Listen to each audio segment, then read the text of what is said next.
Hello दोस्तों, नमस्कार। मैं अजीत मंजिल जंक्शन पर आपका स्वागत करता हूं।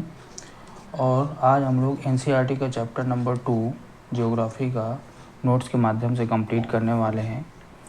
आइए स्टार्ट करते हैं। ग्लोब, अक्षांश एवं देशांतर क्या है, इसके बारे में देखते हैं। पृथ्वी का आकार एवं ग्लोब। हमारी पृथ्वी पूरी तरह गोलाकार नहीं है।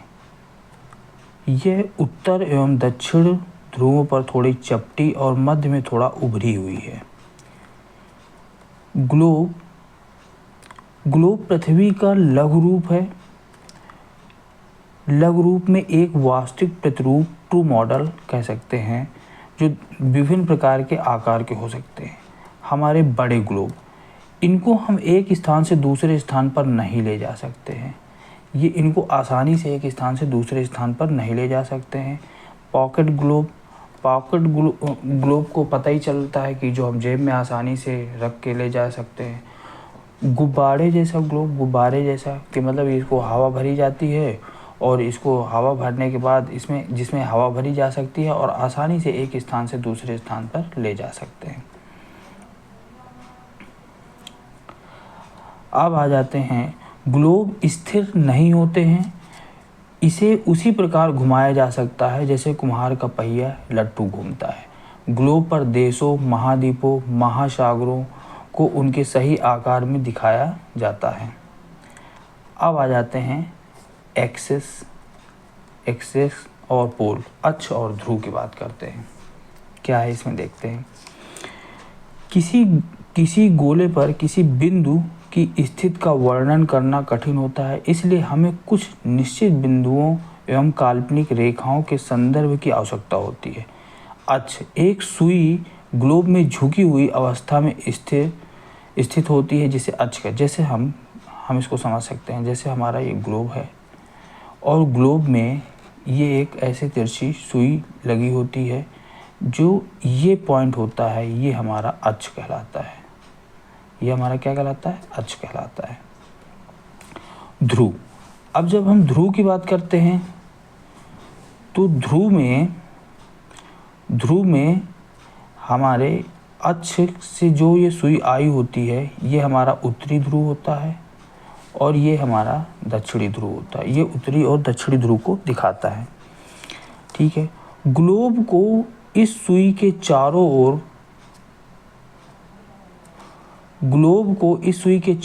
ओर पृथ्वी की भांति पश्चिम से पूर्व की ओर घुमाया जा सकता है, लेकिन याद रखें कि पृथ्वी पर वास्तव में ऐसी कोई सुई नहीं है अपने अक्ष पर चारों ओर घूमती हो, जो एक काल्पनिक रेखा है। मतलब पृथ्वी पर, हमारी रियल पृथ्वी पर ऐसी कोई भी सुई नहीं है। ये सिर्फ ग्लोब के बारे में बताया जा रहा है कि एक सुई होती है जो हमारे अक्ष को दिखाती है, और जहाँ से ये हमारे अक्ष को दिखाती है, और ये हमारा उत्तरी ध्रुव होता है और ये हमारा दक्षिणी ध्रुव होता है। विषुवत वृत्त और अक्षांश रेखाएं। विषुवत वृत्त, इक्वेटर, एक अन्य काल्पनिक रेखा भी ग्लोब को 2 बराबर भागों में बांटती है। इसे विषुवत वृत्त कहा जाता है। जैसे ये हमने कहा, ये हमारा ग्लोब है और ये हमारी एक, जो इसे इक्वेटर कहते हैं, ये हमारी क्या है? इक्वेटर, जिसे विषुवत वृत्त कहा जाता है। ये हमारे ग्लोब को 2 बराबर भागों में, देखिए आप, ये 2 बराबर भागों में बांट रही है। इसे विषुवत वृत्त कहा जाता है। विषुवत वृत्त के उत्तर वाले आधे भाग को उत्तरी गोलार्ध, ये हमारा उत्तरी गोलार्ध हो जाता है। ये उत्तरी गोलार्ध हो जाता है और ये हमारा दक्षिणी गोलार्ध हो जाता है। और विषुवत वृत्त के दक्षिण वाले भाग को दक्षिणी गोलार्ध कहा जाता है। ठीक है, आगे देखते हैं। ये दोनों बराबर के भाग होते हैं। इस प्रकार विषुवत वृत्त पृथ्वी पर एक काल्पनिक वृत्त बनाती है एवं यह पृथ्वी को विभिन्न स्थानों स्थित बताने का सबसे महत्वपूर्ण बिंदु है। अक्षांश, समांतर रेखाएं, पैरेलल और लैटिट्यूड्स। विषुवत वृत्त विषुवत वृत्त से ध्रुवों तक स्थित सभी समांतर वृत्त को अक्षांश रेखाएं कहा जाता है। अक्षांशों को डिग्री में मापा जाता है। विषुवत वृत्त शून्य, जो हमारा, अब देखिए ये हमारा, जैसे ये है, ये हमारा विषुवत वृत्त जो होता है ये 0 डिग्री अक्षांश होता है ये। अब चूंकि विषुवत वृत्त से दोनों तरफ ध्रुवों के बीच की दूरी पृथ्वी के चारों वृत्त का 1/4, इसकी नाप जितनी भी इसकी, अगर ये हमारे 90 डिग्री को दिखाता है, ये भी हमारा 90 डिग्री को दिखाता है। इस प्रकार आगे देखते हैं, इस प्रकार 90 डिग्री उत्तर अक्षांश उत्तरी ध्रुव को दर्शाता है तथा 90 डिग्री दक्षिण अक्षांश दक्षिणी ध्रुव को दर्शाता है।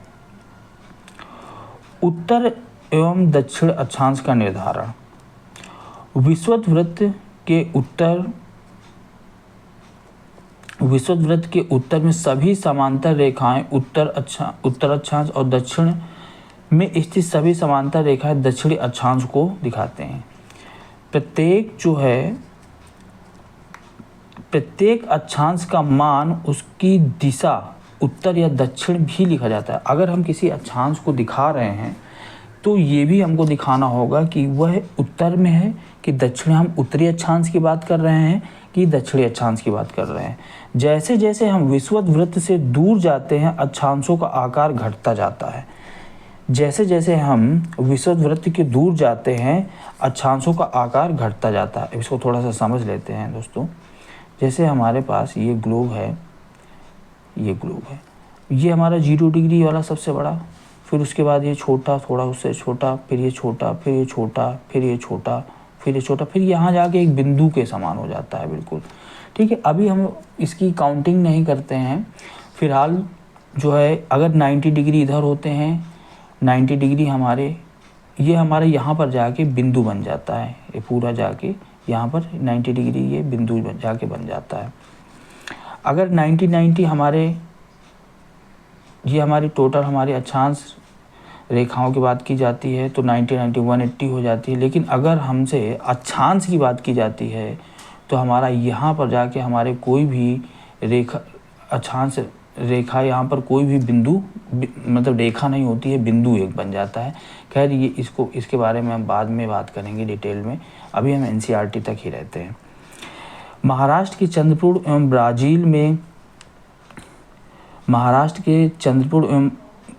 ब्राज़ील, दक्षिण अमेरिका में बेलो होरिज़ोंटो देशों एक ही अक्षांश पर 20 डिग्री पर स्थित है। लेकिन चंद्रपुर विषुवत वृत्त के 20 डिग्री उत्तरी अक्षांश पर और बेलो होरिज़ोंटे विषुवत वृत्त के 20 डिग्री दक्षिणी अक्षांश पर स्थित है। आइए हम बात करते हैं अक्षांश, कुछ हमारे महत्वपूर्ण अक्षांश रेखाएं एवं ताप कटिबंध। विषुवत वृत्त 0 डिग्री, उत्तरी अक्षांश 90 डिग्री और दक्षिणी ध्रुव हमारा, विषुवत वृत्त हमारा 0 डिग्री, उत्तरी ध्रुव हमारा 90 डिग्री और दक्षिणी ध्रुव हमारा 90 डिग्री को दिखाता है। इसके अतिरिक्त 4 और अक्षांश दिए हुए हैं जो हमारे उत्तरी गोलार्ध। अब इसको समझते हैं। जैसे ये हमारे पास है, ये हमारा उत्तरी गोलार्ध में कर्क रेखा 23 होल 1/2, ये हमारा 23.5 डिग्री और ये हमारा 23.5 डिग्री ये दक्षिणी में आ जाता है। विषुवत वृत्त ये हमारा 66 होल 1/2 डिग्री उत्तर में आ जाता है। और विषुवत वृत्त जो उत्तरी ध्रुव वृत्त आर्कटिक सर्कल इसको बोलते हैं, ये हमारा आर्कटिक सर्कल हो जाता है। और ये हमारा यहाँ पर हमारा अंटार्कटिक सर्कल हो जाता है। पृथ्वी के ताप कटिबंध। उष्ण कटिबंध टॉरिड जोन। कर्क रेखा और मकर रेखा के बीच के सभी अक्षांशों पर सूर्य वर्ष में एक बार दोपहर में सिर के ठीक ऊपर होता है, इसलिए इस क्षेत्र में सबसे अधिक ऊष्मा प्राप्त होती है तथा इसे उष्ण कटिबंध कहा जाता है। जैसे हमारे पास कर्क रेखा और मकर रेखा, ये हमारी कर्क रेखा हो गई, ये मकर रेखा हो गई, ये हमारी मान लो इक्वेटर हो गई। ठीक है, तो यहाँ पर सूरज की रोशनी जो है बिल्कुल सीधा पड़ती है, ठीक है ना, जिसकी वजह से यहाँ पर बहुत ज़्यादा हमारा टेम्परेचर रहता है। सूर्य वर्ष में एक बार दोपहर में ठीक ऊपर होता है, इसलिए इस क्षेत्र में सबसे अधिक ऊष्मा प्राप्त होती है तथा इसे उष्ण कटिबंध कहा जाता है। ये हमारा उष्ण कटिबंध क्षेत्र कहलाता है। ठीक है, आगे देखते हैं शीतोष्ण कटिबंध टेम्परेट जोन। कर्क रेखा तथा मकर रेखा के बाद किसी भी अक्षांश पर दोपहर का सूर्य कभी भी सिर के ऊपर नहीं आता है। ध्रुव की तरफ सूर्य की किरणें तिरछी होती जाती है, इसलिए उत्तरी गोलार्ध को कर्क रेखा एवं उत्तरी ध्रुव वृत्त तथा दक्षिणी गोलार्ध को मकर रेखा, दक्षिणी ध्रुव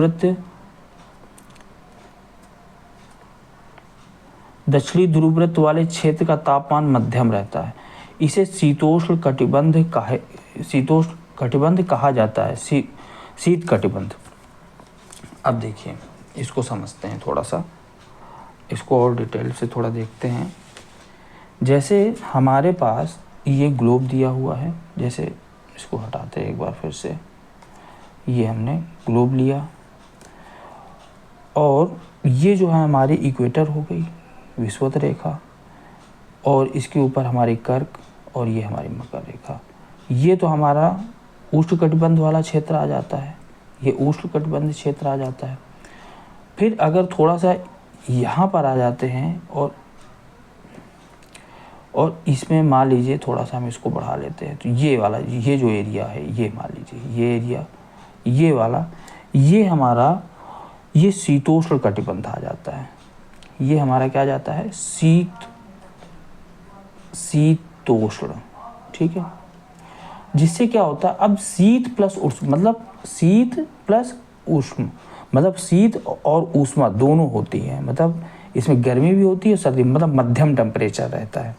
वही कहना चाहते, इसमें आप देखिएगा, इसमें कहा गया है कि कर्क रेखा मकर रेखा के किसी भी अक्षांश दोपहर का सूर्य कभी भी सिर के ऊपर नहीं होता। ध्रुव की तरफ सूर्य की किरणें तिरछी हो जाती है, इसलिए उत्तरी गोलार्ध में कर्क रेखा, उत्तरी ध्रुव वृत्त तथा दक्षिणी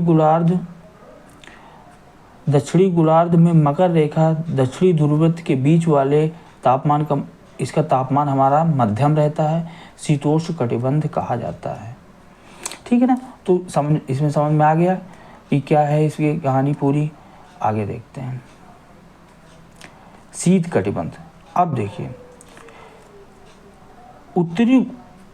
उत्तरी गोलार्ध, उत्तरी ध्रुव वृत्त एवं उत्तरी ध्रुव, दक्षिणी गोलार्ध, दक्षिणी ध्रुव वृत्त एवं दक्षिणी ध्रुव के बीच जो क्षेत्र जो बहुत ही ठंड होती है, वहाँ पर बहुत ही ज़्यादा ठंड होती है, क्योंकि यहाँ सूर्य क्षितिज से ज़्यादा ऊपर नहीं आ पाता और किरणें हमेशा तिरछी पड़ती हैं।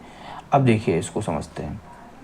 देखिए एक बात ये याद रखिए कि जैसे ये हमारी अर्थ है और एक ही बार इसमें हमारी सीधी पड़ती, उसके बाद जो है ये जब भी ये हमारा रोटेट करता है तो इसकी तिरछी ही, हमारी सन की किरणें जो है इसमें तिरछी ही पड़ती हैं, चाहे वो उत्तरी ध्रुव हो चाहे वो दक्षिणी ध्रुव हो। इसी वजह से जितना टेम्परेचर हमारा, जब विषुवत रेखा पर हमारा ये कर्क रेखा और मकर रेखा का जो पार्ट होता है, इसी में जैव विविधता भी बहुत ज़्यादा मात्रा में पाई जाती है इसी चक्कर में, क्योंकि यहाँ पर बहुत ज़्यादा ऊष्मा भी होती है और यहाँ पर बहुत ज़्यादा उष्ण कटिबंध क्षेत्र, इसीलिए इसको कहा जाता है। और ये भाई अर्थ हमारी ऐसे रोटेट करती है, तो सूर्य जो है जब हमारे एक बार बस इसमें हमारे विषुवत वृत्त पर पड़ेगी, उसके बाद तो किरणें ऐसे ही जाएंगी ना, तो कभी भी ऐसा चांस नहीं आता है कि सूर्य की किरणें सीधी पड़े। और शीत कटिबंध हमारा जो उत्तरी गोलार्ध और उत्तरी ध्रुव वृत्त, उत्तरी ध्रुव, दक्षिणी गोलार्ध दोनों में हमारी ये यहाँ पर ये वाला जो पार्ट है, ये हमारा ये हमारा उत्तरी शीत कटिबंध हो जाता है, ये उत्तरी शीत कटिबंध हो जाता है, और ये हमारा जो पार्ट है ये हमारा दक्षिणी शीत कटिबंध हो जाता है। अब आ जाते हैं देशांतर क्या है। किसी स्थान किसी स्थान की स्थिति बताने के लिए उस स्थान के अक्षांश के अतिरिक्त कुछ जानकारियों की भी आवश्यकता भी होती है। जैसे प्रशांत महासागर में स्थित टोंगा द्वीप, एक हिंद महासागर में स्थित मॉरिशस द्वीप एक ही अक्षांश 20 डिग्री दक्षिण पर स्थित है। उनकी सही स्थिति जानने के लिए उत्तरी ध्रुव को दक्षिणी ध्रुव से जोड़ने वाली संदर्भ रेखा पूर्व एवं पश्चिम दूरी का पता करना होगा। ठीक है, इस संदर्भ रेखा के देशांतरी या मतलब मेरिडियन ऑफ लॉन्गिट्यूड कहते हैं। इसके बीच की दूरी को देशांतर के अंशों में मापा जाता है। क्या देशांतर रेखाओं की विशेषताएं क्या है? प्रत्येक अंश को मिनट को हम सेकंड में विभाजित कर सकते हैं। ठीक है, आगे और देखते हैं। ये अर्धवृत्त है तथा उनमें बीच की दूरी ध्रुवों की तरफ बढ़ने पर घटती है और ध्रुवों पर शून्य हो जाती है। ध्रुवों पर हमारी क्या हो जाती है? शून्य हो जाती है, जहाँ सभी देशांतर आपस में मिल जाते हैं। देखिए, इसको समझते हैं थोड़ा सा। जैसे जैसे हम देशांतर की बात करते हैं, हमारी देशांतर ऐसे होती हैं ये, तो देखिए आपको दिख रहा होगा कि ये ध्रुवों पर जब जाती है तो यहाँ पर धीरे धीरे हमारी इसकी क्या हो जाती है, एक तरीके से इनकी जो बीच की डिस्टेंस है क्या हो जाती है, कम होती जाती है। अक्षांश रेखाओं से अब आगे देखते हैं। ये अर्धवृत्त मिनट और सेकंड वाला हो गया हमारा, अब शून्य हो जाती है। आगे अक्षांश रेखाओं से भिन्न सभी देशांतर यामोत्तर की लंबाई समान होती है, इसलिए उन्हें सिर्फ संख्याओं में व्यक्त करना कठिन था। Prime meridian. सभी देशों ने निश्चय किया कि ग्रीनविच, देखिए ग्रीनिच हमारा इसमें एनसीईआरटी में वर्ड ग्रीनिच दिया हुआ है, हम ग्रीनविच भी बोलते हैं। जहाँ ब्रिटिश, वैसे तो साइलेंट रहता है डब्लू हमारा, तो ग्रीनिच ही बोलते हैं, लेकिन जो भी आप बोलिए। जहाँ ब्रिटिश राज की वेधशाला स्थित है से गुजरने वाली यामोत्तर से पूर्व पश्चिम की ओर गिनती शुरू की जाए तो यामोत्तर को प्रमुख यामोत्तर कहते हैं। इसका मान 0 डिग्री देशांतर है तथा यहाँ 180 पूर्व 180 पश्चिम में गणना करते हैं। इसको जैसे हम समझते हैं, जैसे हमारे पास ये है, अब ये हमारा इधर हमारा ये पूर्व हो जाता है, ये हमारा पूर्व हो जाता है, इधर का हमारा पश्चिम को हो जाता है। प्रमुख यामोत्तर 180 मिलकर पृथ्वी के 2 बराबर भागों में पूर्वी गोलार्ध, ये पूर्वी गोलार्ध हो गया, ये पश्चिमी गोलार्ध में विभक्त करते हैं। इसलिए देशांतर के आगे पूर्व के लिए अक्षर पूर्व और पश्चिम के लिए पा, मतलब पूर्व के लिए पूर्व और पश्चिम के लिए पा लिखते हैं।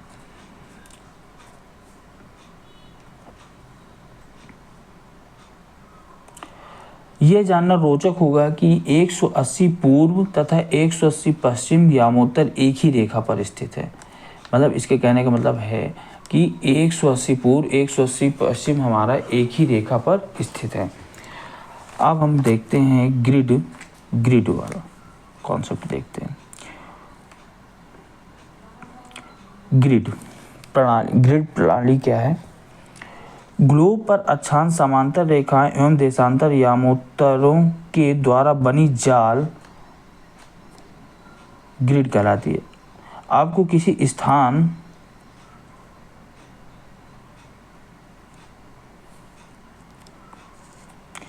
आप ग्लोब पर अक्षांश, जैसे किसी स्थान को आपको जैसे पता करना है तो हमको अक्षांश और देशांतर के बारे में हमको पता होना चाहिए, तभी हम उसको पता कर सकते हैं।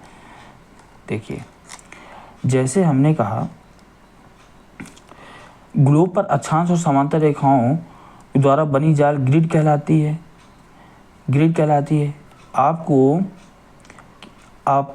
अगर आपको किसी स्थान के अक्षांश एवं देशांतर की सही स्थिति पता हो तो आप उस स्थान का पता आसानी से लगा सकते हैं। जैसे इन्होंने बताया है असम में धुबरी और एवं 90 डिग्री पूर्व देशांतर पर स्थित है। अब उस बिंदु को खोजें जहां ये दोनों रेखाएं एक दूसरे पर काटती हैं। जैसे हमने कहा, जैसे इसको समझते हैं, जैसे उत्तर में हमारा ये हमारा प्राइम मेरिडियन हो गया, इधर हम देखेंगे पूर्वी गोलार्ध, ये हमारा पश्चिमी गोलार्ध। तो अगर कोई हमारी एक देशांतर और ये हमारी देशांतर और एक जगह जिस जगह पर काटती हैं, वो तभी हम उस स्थान की हम कंडीशन पूरी बता सकते हैं कि किस जगह स्थिति को हम उसी जगह तभी बता सकते हैं जब हमको देशांतर और अक्षांश की स्थिति पूरी पता हो, तभी हम बता सकते हैं। इसी को अगर एनसीईआरटी में हमारे बताया गया है ग्रिड सिस्टम से, जैसे ऐसे अक्षांश रेखाएं दी गई हैं अलग अलग, और ये हमारी देशांतर रेखाएं दी गई हैं। तो अक्षांश तो यही हो गया, मान लीजिए ये 20 डिग्री है, तो 20 डिग्री ये हमारा 20 डिग्री अक्षांश, और ये हमारा जैसे मान लो इस स्थिति कोई प्लेस है, तो हमारा देशांतर और अक्षांश की स्थिति जहाँ पर मिल रही होगी वही हमारा उस प्लेस की हमारी स्थिति को बता देगा। यही हमारा इसमें ग्रिड जो बताया गया है, इसका ग्रिड प्रणाली को बताया गया हुआ है। ठीक है, और आगे क्या है, देशांतर और समय। समय को मापने का सबसे अच्छा साधन पृथ्वी, चंद्रमा एवं ग्रहों की गति है। सूर्योदय एवं सूर्यास्त प्रतिदिन होता है, अतः स्थानीय समय का अनुमान सूर्य के द्वारा बनने वाली परछाई से लगाया जा सकता है, जो दोपहर में सबसे छोटा एवं सूर्यास्त के समय सबसे लंबा होता है। सूर्यास्त के समय सबसे लंबी होती है। ग्रीनिच पर स्थित प्रमुख यामोत्तर सूर्य जिस समय आकाश के सबसे ऊंचे बिंदु पर होगा, उस समय यामोत्तर पर स्थित सभी स्थानों पर दोपहर होगी। समय की गणना कैसे करते हैं, जैसे पूरी पृथ्वी पर 24 घंटे अपने अक्ष पर 360 डिग्री घूमती है, तो अगर 1 घंटे में 15 डिग्री, 4 मिनट में हमारी क्या आ जाएगी, 4 मिनट में हमारी कितनी आ जाएगी, 1 डिग्री घूमेगी। जब ग्रीनिच में दोपहर के 12 बजते हैं, 15 डिग्री पूर्व मतलब हमारे 60 मिनट आगे होगा। जैसे हम समझते हैं इसको कि जैसे ये हमारा 12 यहाँ पर बजते हैं, और अगर ये हमारा यहाँ पर 15 डिग्री पूर्व पर है, ये 15 डिग्री पूर्व पर है, तो अगर ये हमारा इसका मतलब इस प्लेस पर यहाँ पर जो प्लेस होगा वो है हमारा 60 मिनट, मतलब 1 घंटा आगे होगा। ग्रीनिच के समय 1 घंटा आगे दोपहर का 1 बजे, अगर ये 12 है तो ये 1 बजेगा। लेकिन अगर इधर पश्चिम में देखेंगे तो अब अगर ये मान लीजिए 15 डिग्री इधर है पश्चिम में, तो हमारा सीधा 60 मिनट कम हो जाएगा, तो मतलब यहाँ पर हमारा 11 बजेगा। अगर हमारा 60 मिनट इधर अगर है, हमारा पूर्वी गोलार्ध पर है, तो हमारा 1 बजेगा। बस ये इसको इस तरह से समय का निर्धारण कर लेते हैं। किसी भी स्थान पर जब सूर्य आकाश में अपने उच्चतम बिंदु पर होता है, दोपहर में उस समय घड़ी में दिन के 12 बजे होते हैं। इस प्रकार घड़ी द्वारा दिखाया गया समय उस स्थान का स्थानीय समय लोकल टाइम होता है। मानक समय की आवश्यकता एवं भारतीय मानक समय। अलग अलग देशांतरों पर स्थित स्थानीय समय में अंतर होता है। भारत में गुजरात तथा असम में डिब्रूगढ़ स्थानीय समय में लगभग 1 घंटा 45 मिनट का अंतर होता है। इसलिए देश के मध्य से होकर गुजरने वाली किसी यामोत्तर के स्थानीय समय को पूरे देश का मानक समय माना जाता है। भारत का यहाँ पर ये चित्र लगाना था, लेकिन ये लग नहीं पाया दोस्तों, लेकिन हम इसको समझते हैं थोड़ा सा। जैसे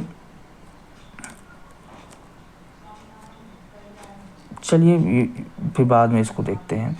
भारत का मानक समय इंडियन स्टैंडर्ड टाइम पॉसिबल नहीं है यहाँ पर चित्र बनाना, ठीक है। आगे देखते हैं। भारत में 82 डिग्री पूर्व को मानक यामोत्तर माना गया है। इस यामोत्तर रेखा के स्थानीय समय को पूरे देश का मानक समय माना जाता है। भारतीय मानक समय IST के नाम से जाना जाता है। अब जैसे हमारे भारत की ग्रीनिच के पूर्व 82 डिग्री पूर्व में स्थित है, तथा यहाँ का समय ग्रीनिच के समय के 5.5 घंटे आगे है। इसलिए जब लंदन में 2 बजे होंगे, मान लीजिए लंदन में 2 बजे मैच शुरू होता है तो यहाँ पर 7:30 बजे होंगे विश्व के समय जोन। अब देखिए कुछ देशों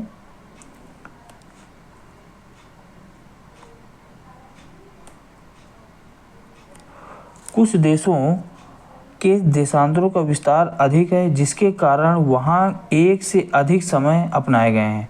उदाहरण के रूस में 11 मानक समय को अपनाया गया है। पूरी पृथ्वी में 1-1 घंटे वाले 24 समय जोनों में बांटा गया है। इस प्रकार प्रत्येक समय 15 डिग्री देशांतर क्षेत्र को घेरता है।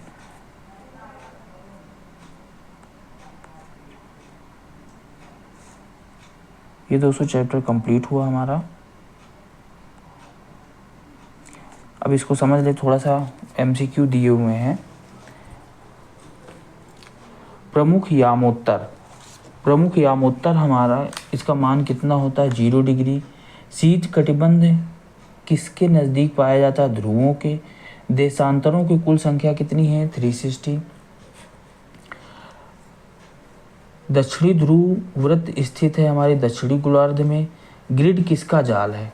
अक्षांश रेखाओं एवं देशांतर यामोत्तर का। अब इसमें रिक्त स्थान है कुछ हमारे। मकर रेखा हमारी 23.5 डिग्री दक्षिण अक्षांश पर है और भारत का मानक समय 82.5 डिग्री पूर्वी देशांतर पर है।